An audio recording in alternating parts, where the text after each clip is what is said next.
On coming in on YouTube and on Zoom who are joining the session now. As Emily and I were talking at lunchtime today, we talked about this a little bit as we all got on board a big plane and now we're getting ready to land.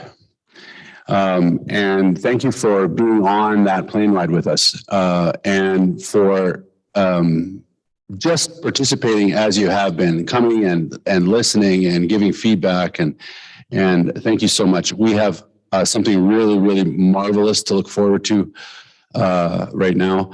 I believe that God has laid something pretty important on Emily's heart for us to hear, and I'd like you to welcome Dr. Langan up to the stage.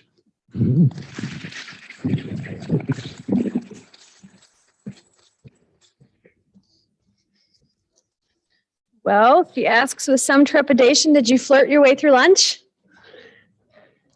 Yeah, the giggles tell me you might have tried. I love it. I'm telling you, we're going to change the culture of kings one flirt at a time. We are going as Ray said, we're pulling into the airport here after I hope, not so turbulent ride together. I want to move play along today. I want to, as we end our time together, the time that's been so rich, at least for me, for the last few days with you, is I want to move play into a different space, a different liminal space, to understand play as a just act. I told you this morning, if you were with me this morning, which I know many of you were either here or online, I don't want to choose amongst my children, but today, this morning, and this really hit sweet spots for me. As I described it this morning to Ray, I said, this morning's address is so in my sweet spot of what I do in the scholarship that I do and the teaching I do. And this one comes deeply from my passion. This one comes deeply from the things I care about. And I hope that comes through as we make our way through this conversation that I've been playing well with others. Play as a just act. And so let's start together. I want to reveal my nerd card. I mentioned to the faculty yesterday that there's different faculty personas of playfulness in the classroom, and one of those is to lean hard and cash in your nerd card. What is it that you are the geek, and where do you nerd out on? So not at all secret, not at all confessional. I love Legos. I am a Lego enthusiast. So those of you who felt like I wasn't speaking to you this morning when I was talking about playing with dolls, I will tell you that those dolls took far second seat to my play with Legos over the years. So I want to use the story of Legos and the history of Legos a little bit to frame where we go this afternoon. I guess it's after lunch, isn't it? So I want to use Legos as a scaffolding. Some of you probably know this already, that Legos as a company, was founded in Denmark, in Jutland in Denmark, in northern European corner where Denmark meets Germany. It was founded there by Og Christensen in 1932. He was actually a carpenter. He didn't want to build toys. That wasn't his original plan. He was a crafts carpenter. He had little kids, he had little boys, and they found scraps amongst the wood, and he would make those wood scraps into toys for his kids. And the toys became more successful than the carpentry and the woodworking he was going to do. And so he transitioned in life to becoming a toy craftsman in wood, was working with wood and pull toys and things. And when he founded the company of Lego, he called it Lego, which is actually a conjunction of two Danish words, leg and legot, which actually means in Danish, play well. That's what Lego actually means. It's also a bit of a pun and a turn-on expression, as I understand it. I hope there's no classicist in the room. That also in Latin, Lego would translate roughly to I put together. Either of it works when you think about what Lego is. And so he founds his company in 1932, and he's working in wood. What happens, though, in 1932 is we have to think for a moment, if you will, if you'll journey with me here for a bit through the liberal arts, we need to stop and think about the historical moment, and we need to not put objects out of their context. But the Lego company and the toys are actually a product of their historical moment.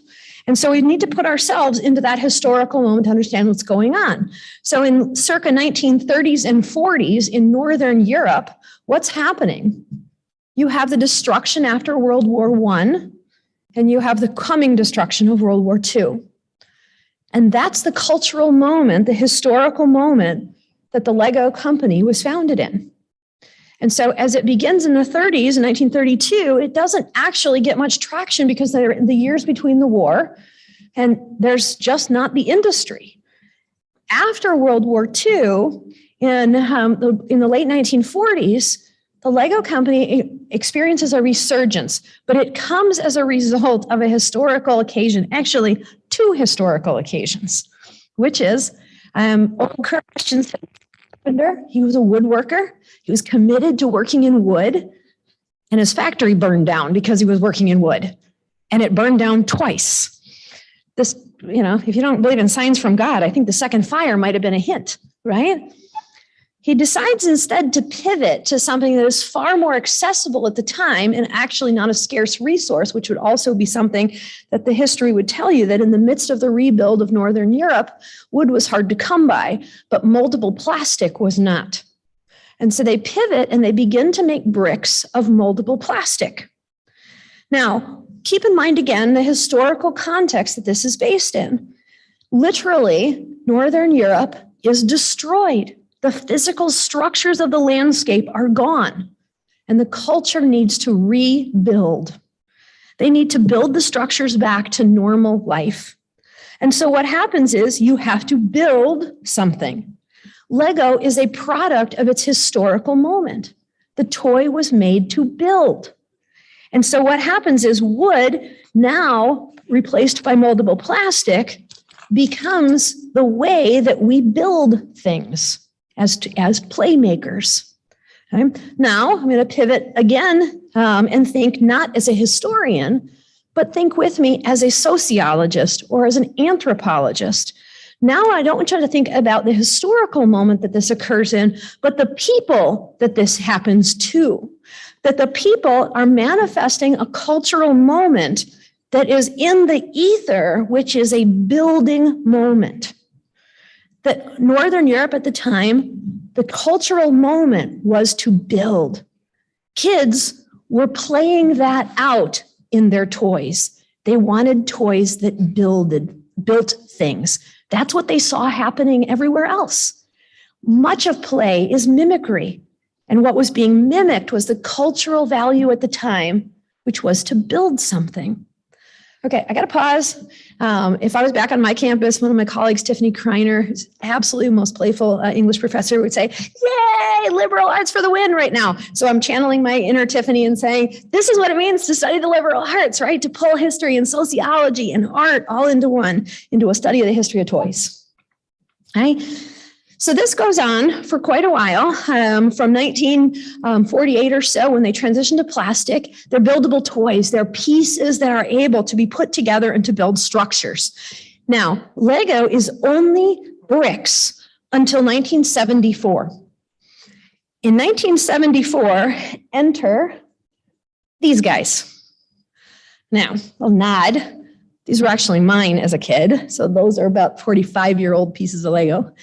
That set was called the Family Figures.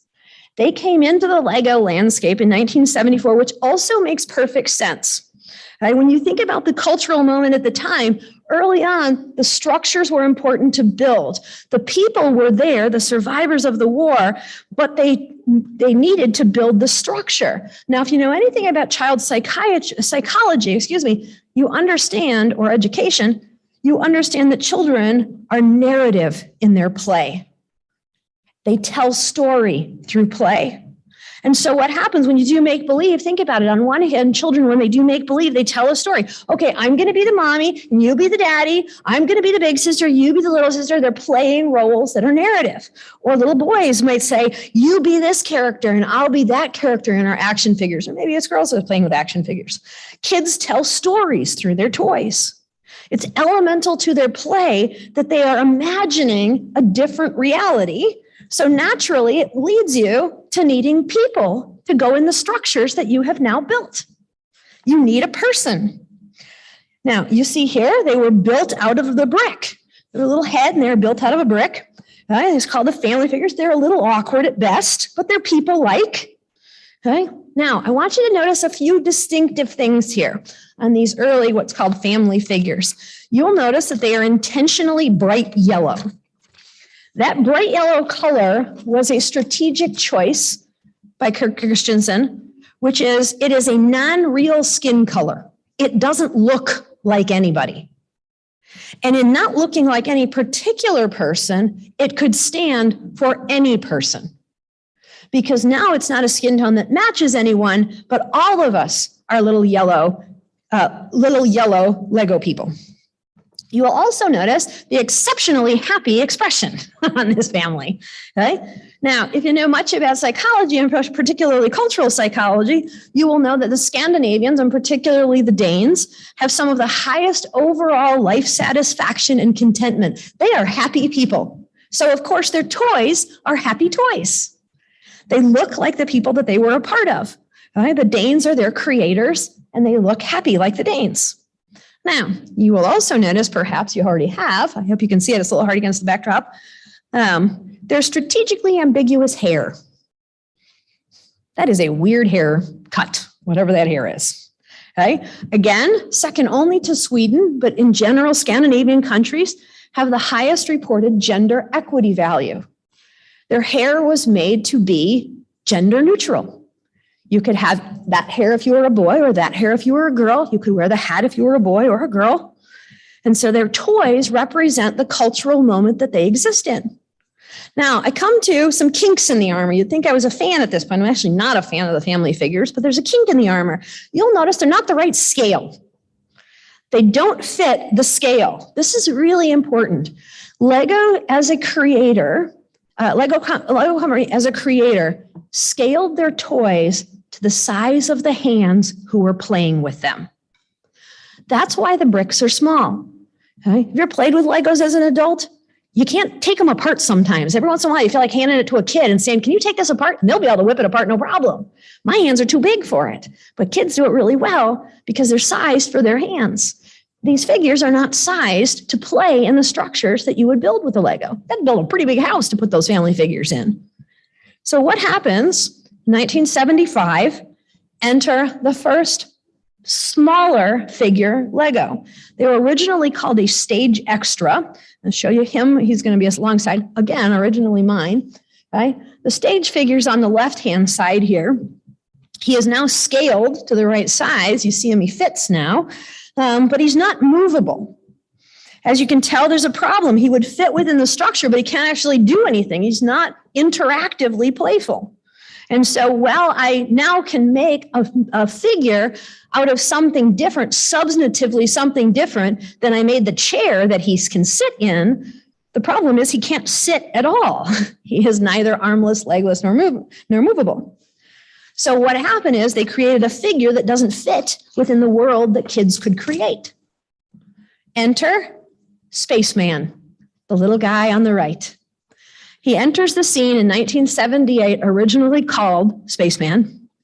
He will later be renamed in the Lego universe as a minifig or a minifigure. He is the first of a family of minifigs that debut in 1978. They debuted 3 different lines that corresponded with 3 different themes of Lego builds. Spaceman, castle, a little knight, or town. And they were little like police officer uniform kind of things. And so what you see here, what's so interesting to me about this is what they've just done is adapt their play to the ways it would be useful. But in doing so, they actually did something pretty interesting that I start to think about play here. Is remember that originally Legos were designed to be endlessly buildable. In other words, you could create any world you wanted. Were you building a school? You could build it. Were you building a church? You could build it. Were you building a landscape on the moon? You could build it. It was only limited by what your imagination would lead you to. This is different than some of the other interlockable toys that were true at the time. Anybody ever play with Lincoln logs? Do you know what Lincoln logs are? They only link at the edges. You can't build structures out of them. You can only build specific shapes. Legos weren't built that way. They were built that you could do anything you wanted. But when they introduced the Lego minifigs in 1978, they might have done something unintentionally. They placed a limitation on play because now they said, here are the 3 universes you can choose from. Do you see how important that shift was? In taking a very empowering toy, they made it very disempowered by removing the ability to do whatever you wanted. So now your options were, did you want to be a spaceman or astronaut? Did you want to be a medieval knight? Did you want to live in a town? You could do any of those things. But outside of that, there weren't very many lanes. It didn't work as well. Excuse me. All right. So he stays there and they develop the minifig line starting in 1978. For about a decade, the minifigs take off. They move into the mainstream of Lego universe. And they go about, they notice he's still yellow and he's still smiling, but he looks different. He's moldable and movable. He's gained some ground. In 1989, they introduced different facial expressions. It starts actually with a line of pirates. And they change facial expressions now so that they have different faces. After about a decade, they decided to show a range of human emotions against the little yellow heads. Now, from a play perspective, again, there's a very interesting shift that happens here. So now they've went from one expression to a number of expressions. They've certainly expanded the boundaries, but now it's also still limited by what expressions are available. And so it has to have the right expression now, because now what happens is, and this is the first of many turns to me as a critical theorist, I would point out to you, play became focused a bit more on the player, because now my minifig's facial expression can look like mine. Do you see what just happened there? Now what happened was play is now recreating what I see and recreating what I am. The problem is, how many of us are little yellow minifigs? How many of us have yellow, bright yellow skin? In 2003, Lego has one of their branded lines, and they need to introduce different skin tones. This is not mine. I can't take credit for this one. They have a Star Wars line, and they need a Lando Calrissian. And Lando, they decide, needs to look different than the other minifigs, as does the actor who plays him. And so they create a dark-skinned Lego. In addition to him, there is a line of NBA players, and they need also to represent the different colors of their skin. And so they moved away from the yellow minifig. Now, where I've been, notice these last 2 turns, my Lego can feel like me, and now they can look like me. And now what happens, the cynic might say, it took them 71 years to realize that there are racial differences in the world. Come on, Lego, catch up. Okay, the optimist might say, They have acknowledged racial differences in their play. And in doing so, though, it also impacts a different reality once again, that now my play is recreating my own world, not a world of my imagination, but the world I see in front of me. And this is a pretty decisive shift when it comes to play. That now it's not an imagined reality, it's just a representation of the actual reality. Now, one last turn here, which is in their development. In 2016, they acknowledged that not all bodies look the same or operate in the same way. And in 2016, the little guy on the left appears. He is the first minifig that has any physical impairment. The first one is on the left-hand side. On the right-hand side, I haven't seen him yet. He just debuted on January 12th in the newest collector series. On the right, now we have a wheelchair racer, but he's a brand new one. I haven't seen him yet. But after 84 years, LEGO has acknowledged the physical capacity differences of people's human bodies. Now, I fully admit I have gone down the rabbit hole here. And I'm farther even down the rabbit hole, and I want to admit my own liabilities to you.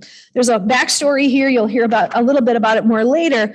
But over the pandemic, I started a process, a therapeutic process for myself, but also an interactive process where I started creating customizable minifigs that represented my faculty colleagues. I have been a part of a faculty, a transition to college program at Wheaton for many years. There's a core bunch of us that have done it for many years. We were sad at the loss of it in 2020 in the midst of the pandemic. And as a result, I didn't realize it until later that I used play as therapy for myself. And I started recreating my friends in minifig form because I could not spend time with them in the Northwoods like I normally would. And so I worked hard to lovingly and faithfully adapt each little minifig to look like a person. So these are my actual faculty colleagues. I'm the one who takes this picture every year, or I make sure we're posed in this picture every year, and then we post it on our doors and stuff like this. In 2020, when we were unable to do it, I sent all my colleagues this picture. And each of those minifigs is customized to a specific person in their representation. Truth told, I should finish the story. That's Minifig Emily. That's me in minifig form as a cyclist on my bike. I want to point out that you will notice, those of you who are here this morning, Gunther and Puffy also made it into the mini universe. On the right-hand side is a Puff, and my friend from church, who is a model builder, recognized, knowing what I was doing, he recognized that there was no striped gray cat. And if you know me, you have to have Gunther in the picture.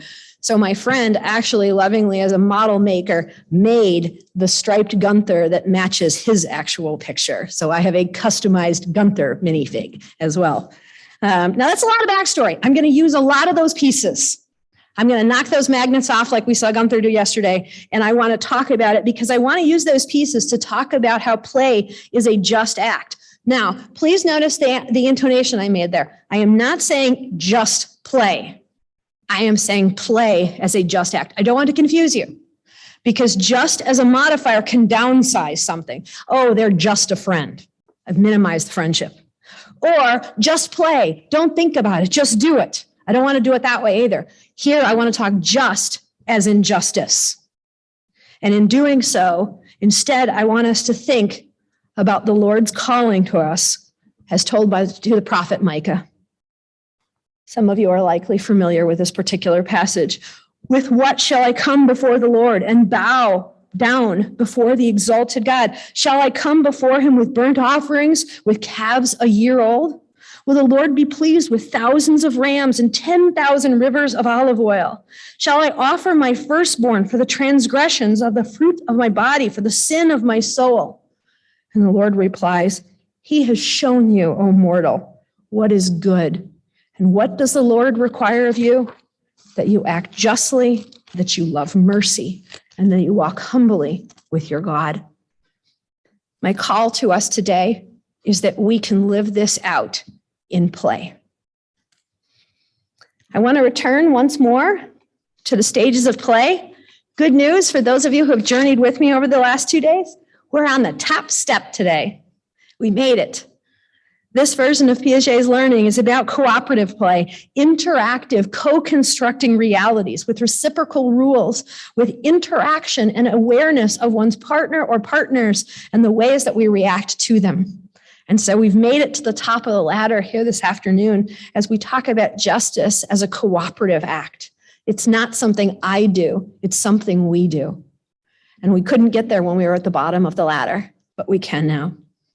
Now, I want to frame justice in a very particular way. If I would put a reading list out there for you, some of you are readers and avid at that and want book suggestions. Here's my book suggestion, a book by Doug Kelly called Just Relationships. Doug Kelly is a colleague in communication. He's at Arizona State University West.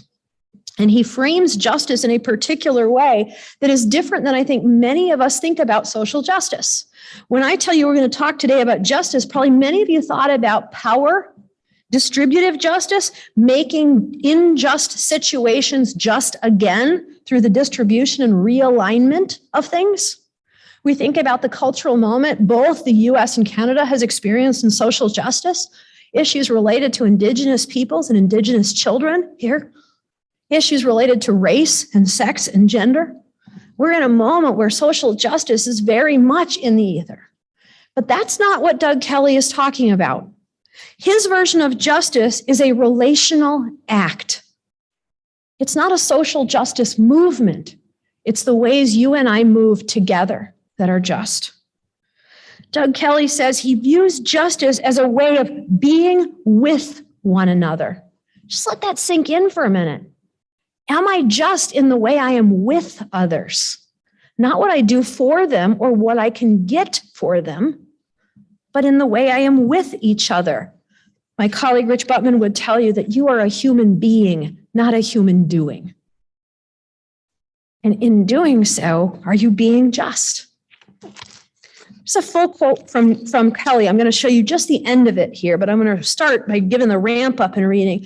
Doug Kelly writes, I emphasize process-based justice as a space that recognizes and encourages our joint humanity.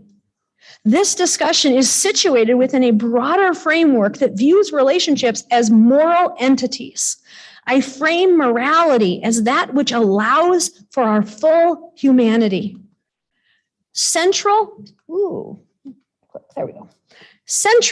the development of this idea is that dialogue creates space that embodies the central elements of morality, persons engaging in ways that facilitate their full humanity. That last part, their joint humanity, that last part we're going to talk about a lot. What does it mean to facilitate our joint humanities? How can we do it through play? And what does it have to do with Legos? The light communication theorist Barnett Pierce said, we are co-creators of our social reality. We are simultaneously shaped by that world in which we create. Through play, we shape our social reality. And I would tell you this afternoon, part of the world that we can shape is the facilitation of joint humanities. That's such a rich calling, my friends, such a rich calling. I want to suggest that play is uniquely positioned to do this. That through play, good space, a space for good things to happen is easy to foster. Think about the activity that we did this morning. Those of you who chuckled awkwardly and flirted with each other awkwardly with me.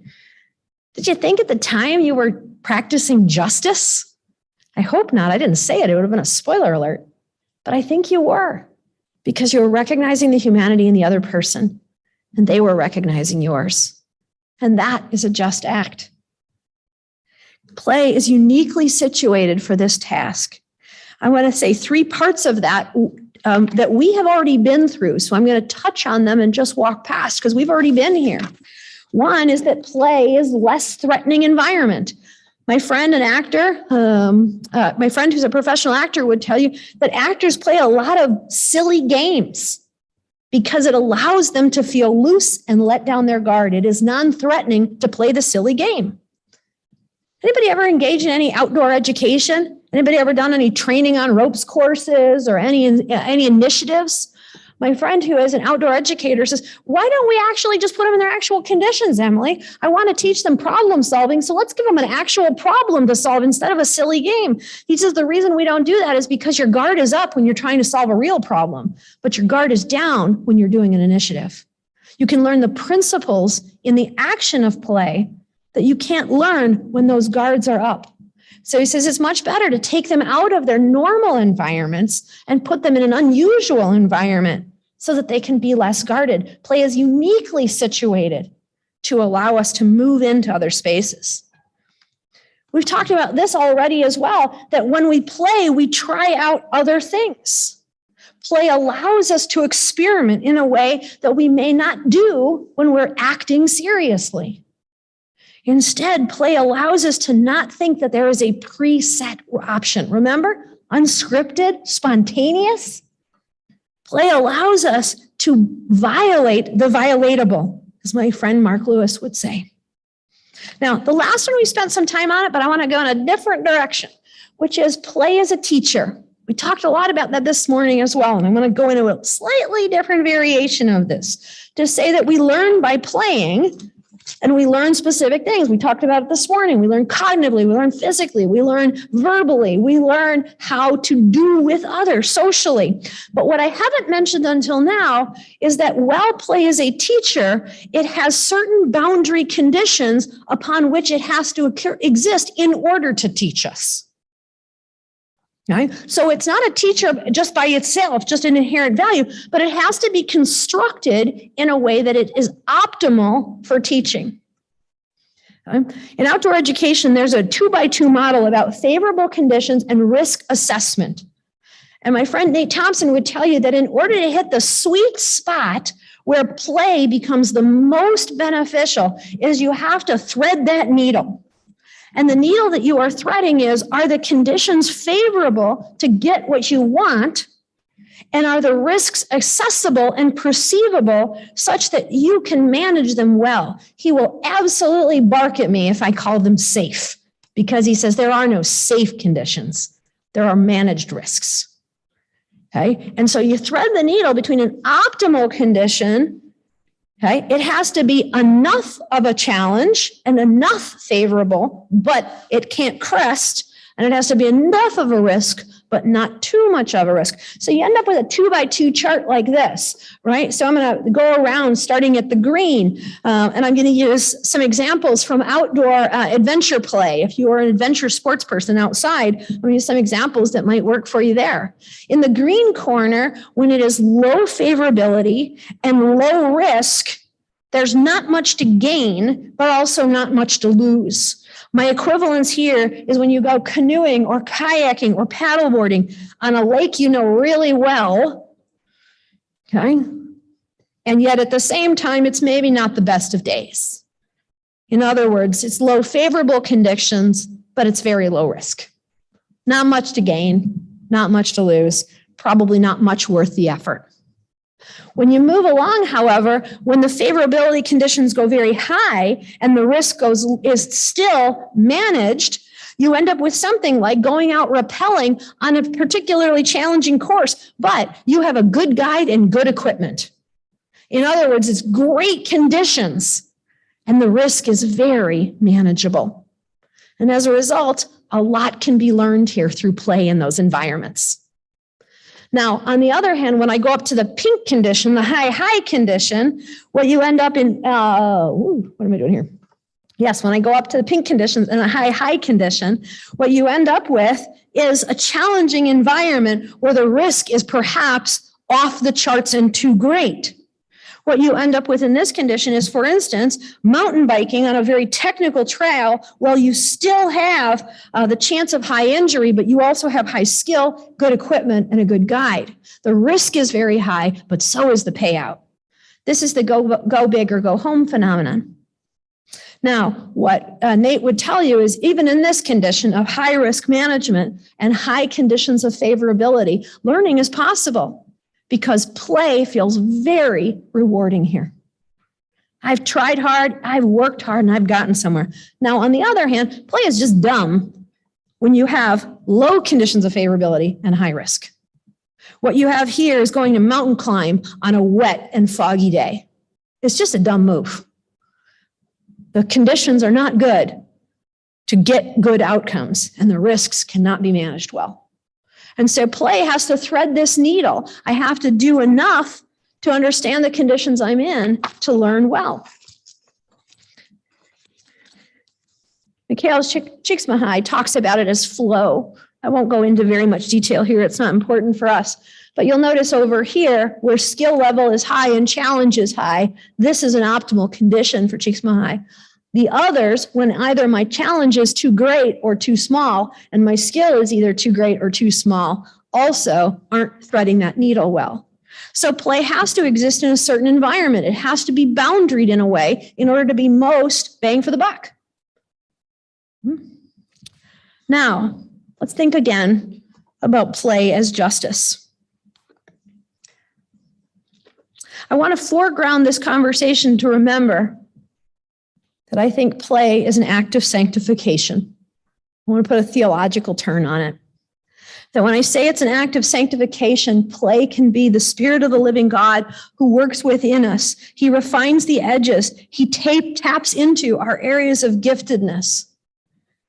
And he helps us become the image that he created. He restores the image that has fallen from sin.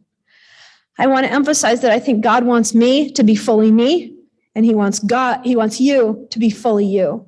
And so I go back to the definition of justice as joint humanity, your full humanity and my full humanity. God wants us not in some new agey mystical way to be the best version of you. He wants you to be the one he created you to be. And that is the best version of you. And through play, how do we empower that of ourselves and through others? I want to give you some ideas of how I think this plays itself out, pun intended there. First of all, play is a creative act. Oops, sorry, subtext here. First of all, play is a creative and imagined act. When it is most ennobling, play helps us think not about the here and now, but about what could be. My cousin Jay, who works with the MacArthur Foundation's Genius Grant, says the reality is the most creative people think of the art of the possibility. I love that. The art of the possibility. Play can be inspiring, not only in self, but it can trigger the inspiration in others. You literally can be the spark that sets them afire. How's that for creative and imaginative? Through your play, how do you inspire others? Your play might be the creative spark they need.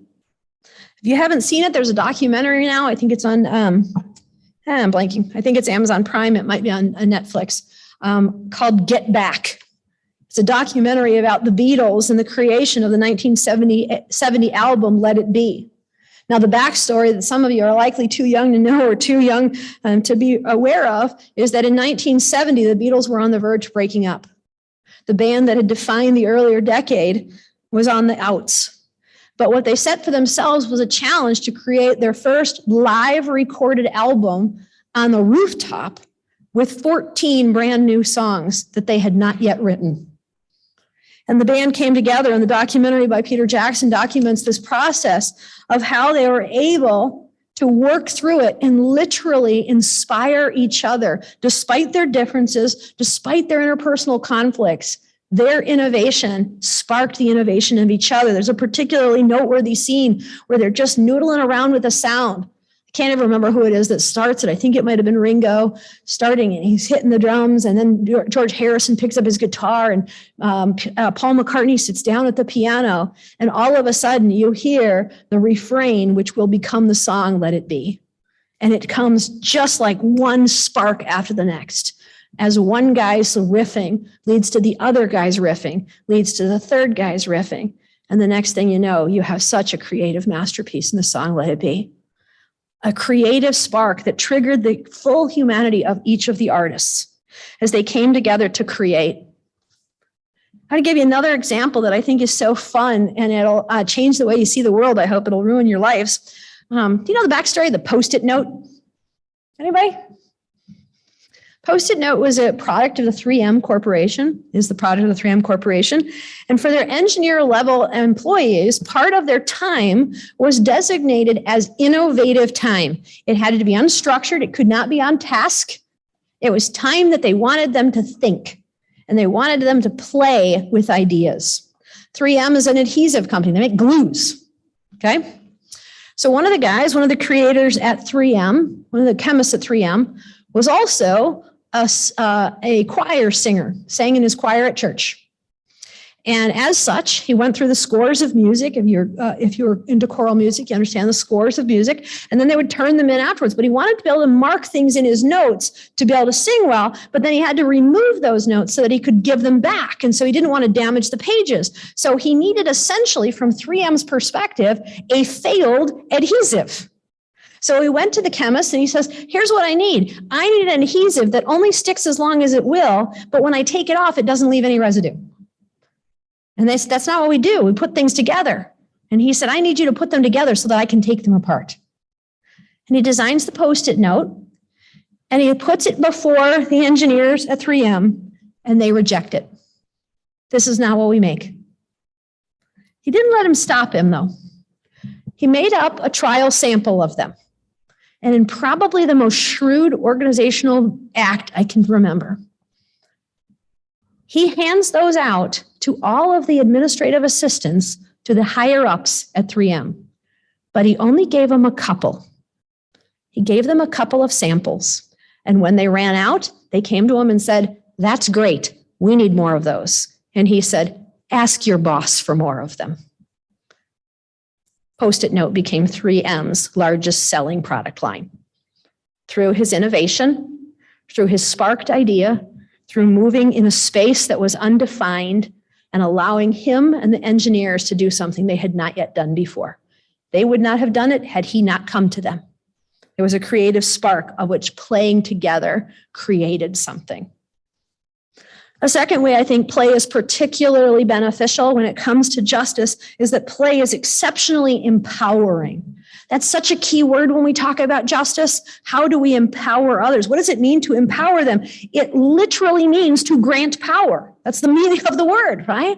Empowerment is about authorizing them, legitimizing them. So when it comes to justice and empowerment, this means we see them as fully created in the image of their creator. That dignifies them, that empowers them, or repowers them to what they have always been, but perhaps we have not been seeing them as such. When we act towards things according to the meanings that we ascribe to them, what does it mean when we ascribe to somebody the dignity that they are due and we act towards them in that way? That's so empowering, my friends. It breaks down barriers, structural or otherwise, to equal playing fields and to make level surfaces. Play can be empowering. It can give us legitimation. It can bring us dignity. I want to tell you a silly story here. Anybody know the game Pong? You are too young for the first run of Pong, most of you, but some of you probably know it as an arcade game and later. Anybody know it? I should have grabbed a screenshot of it. It's the most boring video game ever.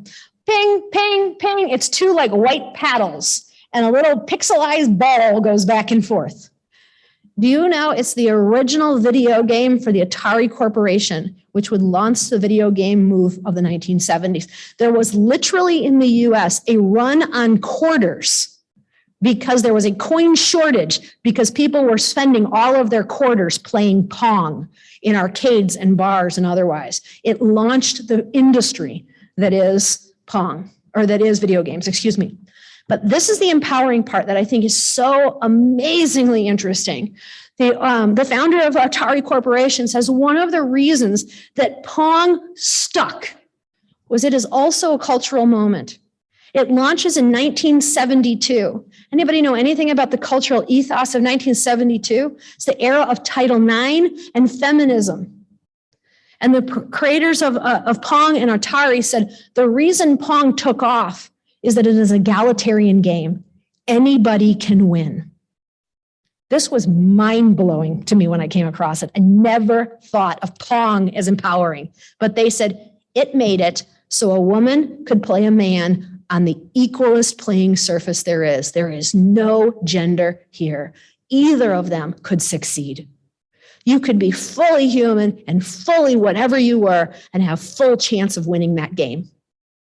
Pong was a feminist movement, and as a result, is exceptionally empowering as people played it. Play is unique in this capacity to be empowering. It is also, we mentioned this morning, collaborative. Remember I said play this morning, it's best when it's social? I'm going to flip that a little bit. It's not just best when it's social, it's best when it's collaborative.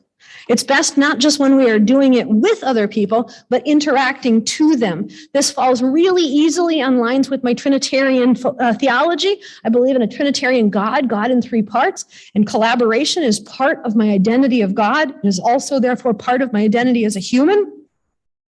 This idea to act justly towards another person means facilitating. Notice the word, I said we're going to come back to it a number of times, joint humanity. That's a collaborative act. I respond to you as I play, and you respond to me. Again, in the video game world, I bristle at this particular example because I have other problems with it. But anybody know the game Grand Theft Auto? One of the largest, most popular video games in the world. When it started and they sandboxed it, which means you play it out and they play out the roles and see how it works in the video game technology world, people didn't like it. Because originally, you were the police officer and you were in pursuit of the criminal. And people found it boring because the game didn't respond to me. I had to respond to it. When they flipped the roles and they allowed you to be that which is chased, now you got to choose which dark alley to go down, which turn to make. And the game had to respond to you. It now became collaborative, and off it goes into the success of Grand Theft Auto, that it is a collaborative and interactive gaming experience. You knew it was coming. I had to at least make one reference to hockey this afternoon. I'm bristled to say that the best example I know for this that might fit within this particular cultural moment is the play of Connor McDavid and Leon Draisaitl. They seem to know where each other is on the ice and play collaboratively in a way that is unreal to many people. There's a reason that McDavid and Draisaitl are amongst the highest point earners and individual scorers, and yet they play on the same line, because their collaboration has created joint success. Now, even worse for me as a Blackhawks fan is I have to acknowledge the weird chemistry between the Sedin twins out of the Vancouver Canucks. That's about all I can say that is charitable, so I'm going to move on. But there is something about the way that the Sedin brothers, Daniel and Henrik, played with each other that created a certain collaboration between the two of them. They could play together, and each of them outperform almost anyone else in the universe. Now, I don't want to paint an overly rosy picture, though, of play. Alongside of these benefits, play also has possibilities to go wrong. It would be a Walt Disney universe if I told you that play is all good. In fact, it is not. There are moments when the very entities of play is the antithesis of justice. Rather than do just things, play does just the opposite. And play instead is not an act of justice, but as I put up there, what could possibly go wrong? I feel like it's a bad horror movie, right? This is the beginning of a bad horror movie. Wow, they're alone and their phone doesn't work and it's dark. What could possibly go wrong? Justice works that way too, doesn't it? What could possibly go wrong? Well, play does have sometimes wrong moves that can be made that are anything but empowering and anything but ennobling. Instead, we can talk about the ways that play, that's not what I want you to see. I want you to see that. Play has become marginalizing. Play can be twisted in such a way that it is caste or classed. It is hierarchically ranked in such a way that we marginalize others. I want to clarify two expressions up there, the first and the second. Play, when it is marginalizing, means we ask people to become less than they are, but they're still in the room, but they are at the margins of the room. Again, talking to my friend who's an outdoor educator, he bemoans that as somebody who spends a lot of time in the outdoors, he's very sad when he comes across others who feel unwelcome in a national park or in an outdoor space. And he says, I always want to tell them, come camp with me. Me and my family are safe. You can be with us. And both of us looked at each other and thought how sad it was that the only way they feel safe is when they have a chaperone. That's a marginalization, my friends. That through play, we say you're only allowed here when you are a guest. You are not a full-fledged member. Play can become marginalizing when we don't permit people to enter, but instead we ask only some people can enter, which brings me to the second one. Exclusivity is a particular form of marginalization, where marginalization allows you to stay in the room. Exclusion says you're not allowed even in the room. And play can become exclusive as well. Unfortunately, most of us have had this condition as a kid on the playground. Channel back to the moment when you were told you could not play. It's dehumanizing. It is not joint full humanity. Instead, it denies your very humanity. That when we are told that play is inaccessible to you for whatever reason, likely reasons outside of your control, it is fully dehumanizing. In a lot of areas of play, there are a lot of structural barriers, a lot of ways that play is made inaccessible. Socioeconomic privilege being amongst the chief. If you listened at all to the talk last night, he was talking about sports. The latest research on sports suggests that children, the average family spends per year to a child in organized sports up to $800. That's the average. Some sports are much higher than that, an average of $800 just to participate. Many families can't afford that. It's well beyond their capacity. We can say it's exclusive when we say you need a certain skill to do this. You can't play here unless you can do it in a certain way. You aren't allowed to play this game because you don't do it the way that we do it. That's an exclusionary form of play. It tells you that play is conditional on doing it in a way I find acceptable. Play can be very disempowering. It disempowers us when we say, you have to play the way I play, otherwise you aren't allowed. The last one. Example, I think here is of the Negro Leagues in Major League Baseball.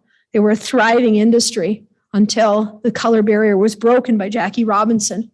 And then what happened is the Negro style of play, which was creative and different than what was being played in the major leagues, was no longer practiced because it wasn't the way it was played in the MLB. And as a result, we lost some of the creative play that was part of the Negro League experience of the Black players. Play becomes disempowering when we say the way you play is not the way we play, and your play is not allowed here. Let me take one last turn to say, how do we redeem it then? How do we restore play? What will it look like on the other side?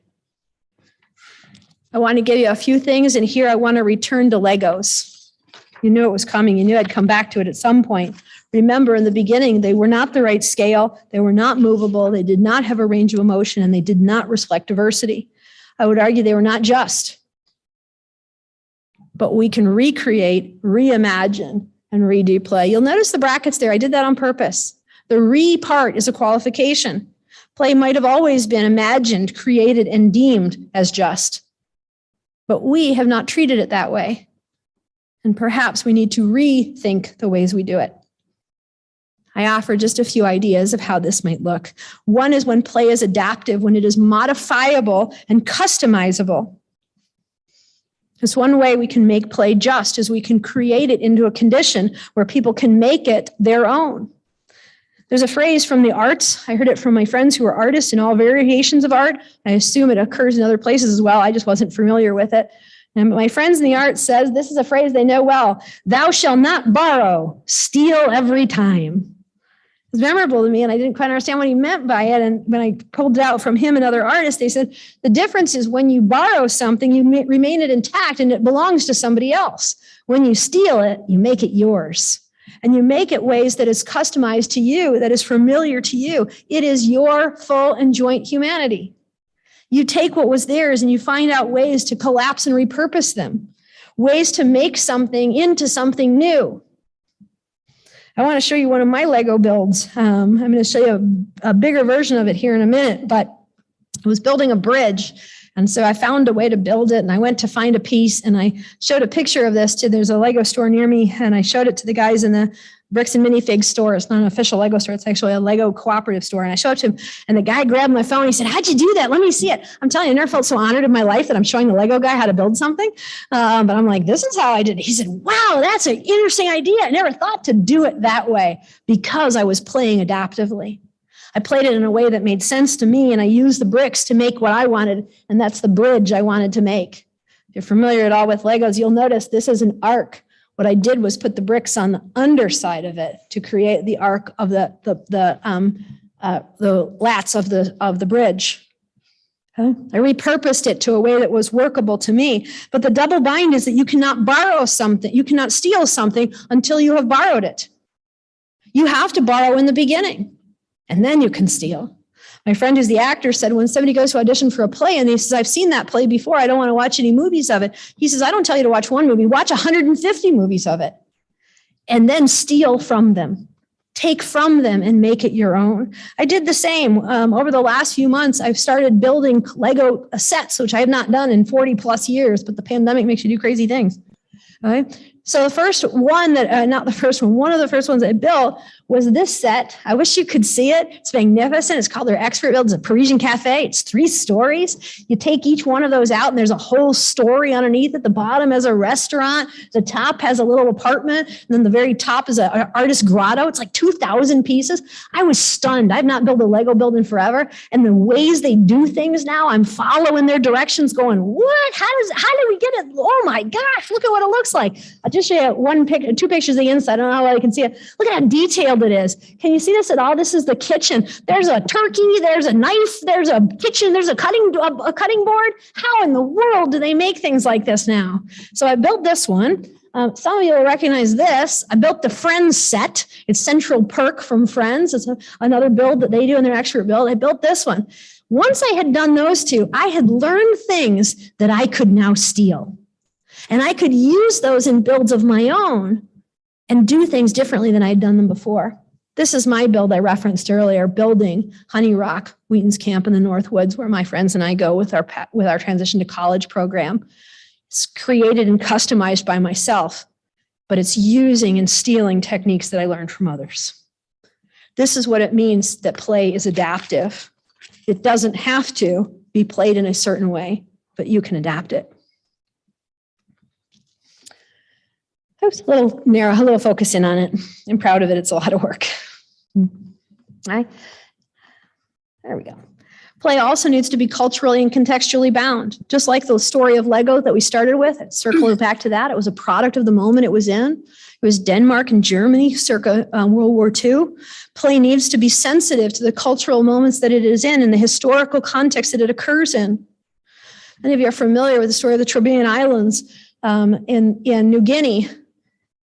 When the missionaries came and the military came, they brought in with British colonization the game of cricket. But the Trobriand Islanders didn't understand that game, played their way. They were ritual dancers. So they started playing cricket using ritual dance and chants and other ways to play. It doesn't look anything like cricket in anywhere else in the world, but it is true cricket. And there's cricket on the Trobriand Islands that makes sense to them. When the Soviet Union stole hockey from you all, they changed the Canadian play and they made it Soviet. They infused it with ballet and dance to create fluidity on the ice, which was not part of the Canadian game of hockey at the time.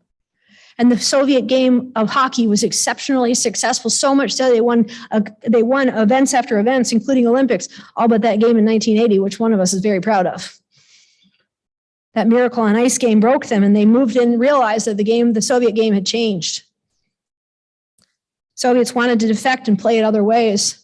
Fedorov was the first Soviet player to come to the US to play in the NHL. The problem was they only brought him, and he was used to collaboratively playing the game with others, and it did not succeed until he was traded to the Detroit Red Wings, and Scotty Bowman brought in 4 other Soviet players, and they played the Soviet game of hockey and won Stanley Cup after Stanley Cup.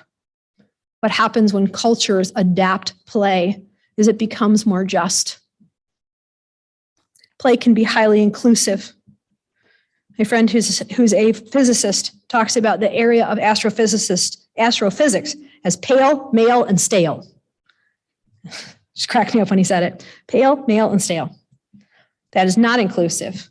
Instead, play can be along parallel lines that says, if you have what it takes, regardless of other things, you are allowed to play. The NHL has an initiative called If You Can Play, You Can Play. It removes obstacles of gender, race, ability, mobility, and sexual orientation, and says the only thing that matters in this space is that you can play the game of hockey. And finally, one more before finally. Play is empowered through participation.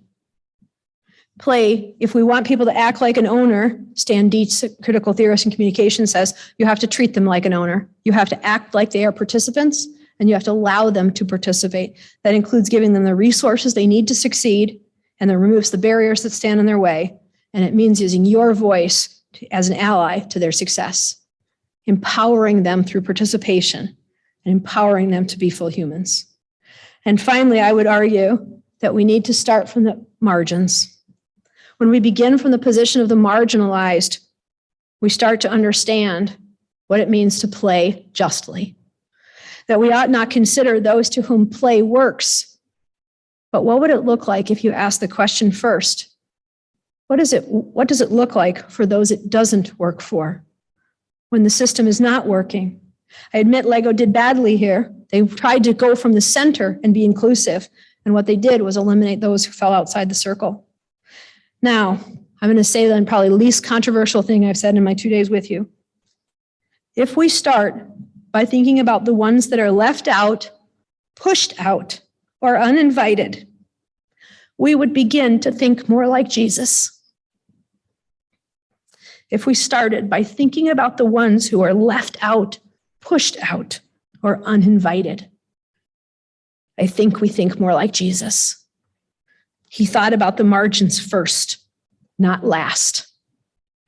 The margins are more informed because they know what is possible for others and the ways they have had to negotiate the space. If we asked them the question of what can we do for you, we empower them in their full humanity. And in doing so, we push our own joint humanity to think more like Jesus. If that is not a just calling for you this afternoon, my friends, we need to talk more about your Jesus and more about justice. But we don't have time for that. So, how do we think seriously about play? My summary statement for you. We tackle questions straight on. We look to the ways people have talked about it and translated it in our real lives. We apply it to our own lives. And we try to create space for good things to happen. That is how we think seriously about play, my friends. I'll leave you with one quote from a primatologist, studies apes. And she said, "Play is foundational for bonding relationships and for fostering tolerance. It's where we learn to trust and where we learn about the rules of the game. Play increases creativity and resilience. It's all about the generation of diversity. Diversity of interaction, diversity of behavior, diversity of connection." That is thinking seriously about play, and play can be just. Thank you.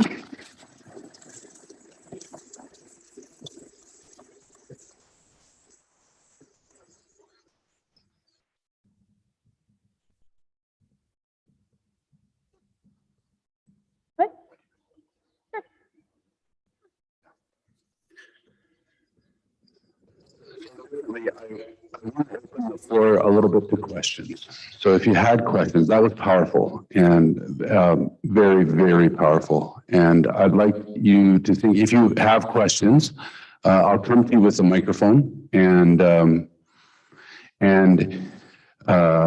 you can ask your question of Emily, and then we'll engage we can engage in a little bit of a discussion right now. Give me some time to think about it at the moment. As you're thinking, I had a really interesting thought that came to my mind when Emily was speaking about how play can help us interact. Last year, in 2020, I purchased a house. I purchased a bungalow And a bungalow is sort of a flat house with the bedrooms on one side and the living and kitchen and dining room area on another. And it had an L-shaped living room and dining room. It was exactly like the house of my youth that I had grown up in. And as some of you know, my spouse is Thai. And so when we bought the house, she had said, yes, this is a good house. Let's buy this house. A couple of weeks in, she had said, I want to do a little bit of renovations. And as a couple of weeks in, I started to get a fuller idea of what renovations she wanted to do. Not as a complaint, but as a sense where we all of a sudden engaged in a play of a reimagining of what our house was going to be. And she told me, for example, so in an L-shaped living room and dining room, the kitchen is kind of in a box. And I didn't realize that we had always boxed up our women in our constructions into the kitchen. And I didn't realize how much of cooking was a non-social act until my wife told me. Because she brought me back into Thailand where I had lived for 9 years and said, don't you know, the kitchen is an open space where everybody comes in and out and everybody participates in the cooking. We need to make this house capable of doing something like that. And so we started to imagine how to do it. And so we renovated it into a place that we both felt comfortable. And I had realized that I had put her in a place, after we had bought the house, I'd put her in a place that she wouldn't feel at home. And I thought of this came back to me really strongly while Emily was speaking, because I realized that we can reconstruct and reimagine in a playful way even a physical space or many other kinds of spaces that really can include different ways of doing things. If you have questions, please feel free. I'll come to you with a microphone. So.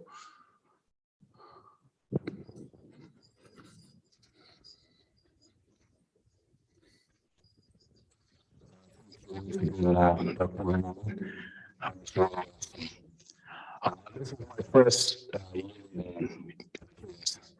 I was just wondering how is integrated or implemented in the school? In the school, maybe that's a question that. Yeah, I'm not sure I'm the answerable person on that. I could say more generically. I could say more generically what play looks like in an educational environment. I couldn't tell you necessarily how my colleagues in the faculty here at King's do it.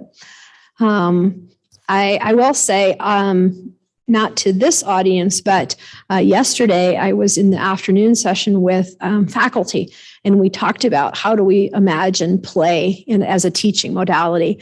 How do we imagine it in the ways that we conduct our scholarship?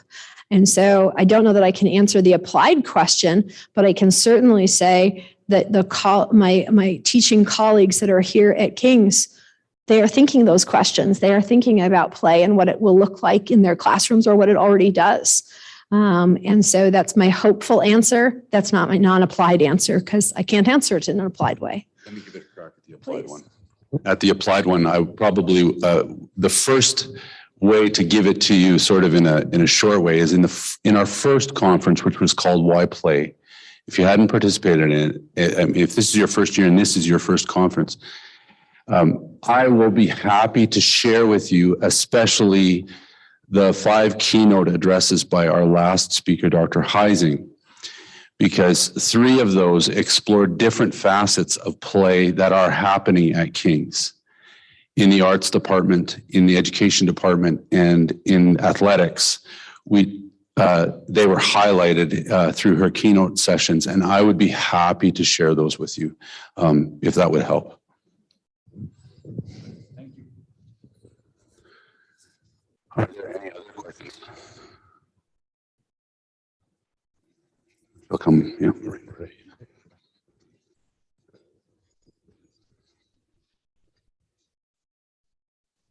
Right. Okay.